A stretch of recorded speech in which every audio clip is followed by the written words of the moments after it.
Ooh, this is it. We're taking on the big kids. And honestly, I'm really interested in this one because I think everything you're going to see in this video was in some way intentional by somebody behind the scenes. All right, so let's back up to 2011. Disney wants to commission a hit because for some reason, Viacom wants more money. So when you're looking to make something musical and popular, you want to try and synthesize two already popular styles together. You see this all the time in music history. Bach took the established German musical style and merged that with elements from popular Italian and French music. Beethoven took classical music and played it while shopping at Hot Topic, and he gave us the Romantic period. Like, even dubstep is the product of two-step garage and dub, and a few smaller elements from some other electronic music genres, so Skrillex's somewhat exponential rise to popularity out of nowhere isn't really that shocking in hindsight.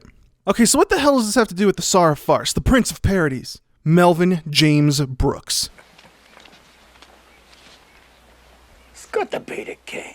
Well, in 1968, Brooks made a film called The Producers. It did well. People liked watching Gene Wilder live up to his family name. But in 2001, 33 years later, at the age of 75, Brooks fulfilled a lifelong dream and made a Broadway musical using his film The Producers as a source material. And that shit wrecked face at the Tonys. Best musical, best score, best book, which turns out is old New York speak for script in musicals. I didn't know that.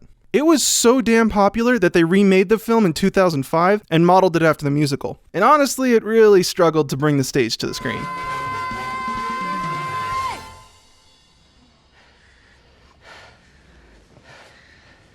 But the big takeaway here is that The Producers, the musical, was a huge revival for the stage, and it opened up a new market for funny musicals. Hell, the last musical comedy since The Producers was, I guess, Les Mis back in 1980? Okay, so I guess musicals never really went for the laugh, unless you want to go back to vaudeville, and even then it was still trying to go for the spectacle. But now we have Hairspray, Avenue Q, Book of Mormon, Wicked, Neil Patrick Harris's career. Huge upswing for musicals in general, plus bonus points if you can make them funny.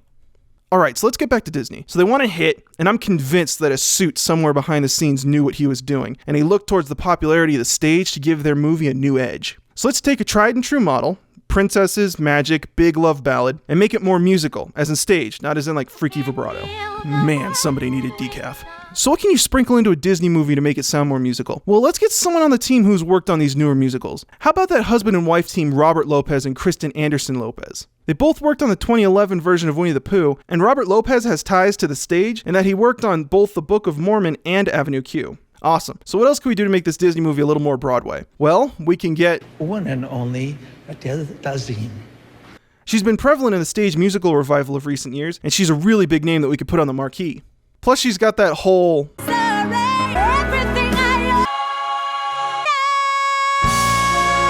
thing going on that people love to see and hear in musicals. Oh, and let's get that guy who played Elder Cunningham in the Book of Mormon. Alright, cool. So let's make them the main characters and just have them sing every song and then we're done. Hold on. Pump the brakes. We can't just slam everything together and hope that it works. This isn't your mom on prom night.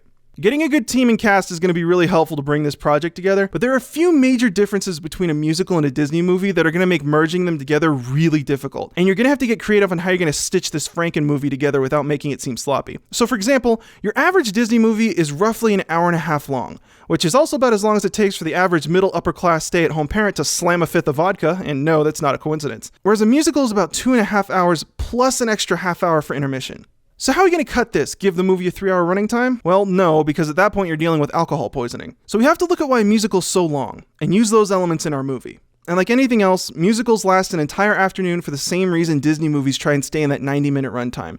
It's all about money. Musicals are crazy expensive, and the audience, along with the performers, are going to expect their money's worth from such a production. So one of those baseball bleacher, half-hour shows at Disney World would kind of be a bummer for the audience and production alike. But movies are arguably even more expensive, and take decades of work hours to put together. Okay, so what, you just keep the hour-and-a-half runtime but add an intermission? Well, no, because then people will just walk out of the movie theater. But look at what happens in every musical right before an intermission. There's a huge show-stopping number. Typically, it's a climactic point in the story, like Elphaba learns to fly, your entire cast is ready to go to war for the revolution, or a nun gives you a really good pep talk. And these are the biggest points in these stories because the producers want to leave the audience rushing back to their seats. So let's have the biggest number sung by our star vocal talent at the exact halfway point in the movie in order to give the movie a sense that it has an intermission without actually having people leave the theater. And when you list all 9 songs songs in Frozen in chronological order as they appear in film, excluding that weird Lion King on Valium tune that starts and ends the movie, Let It Go sits at number 5, right smack dab in the middle. Just like that last tune before an intermission. And just to contrast how big and bombastic this tune is within the context of the movie, this is the only time in the entire film when Menzel gets to sing by herself. The only other time she's singing at all is when For the First Time in Forever comes back, and even then it's just her talking and then one big scream. Or as I like to call it, my love life. And when it comes to Josh Gad, yeah, he was in one of the most popular musicals in history,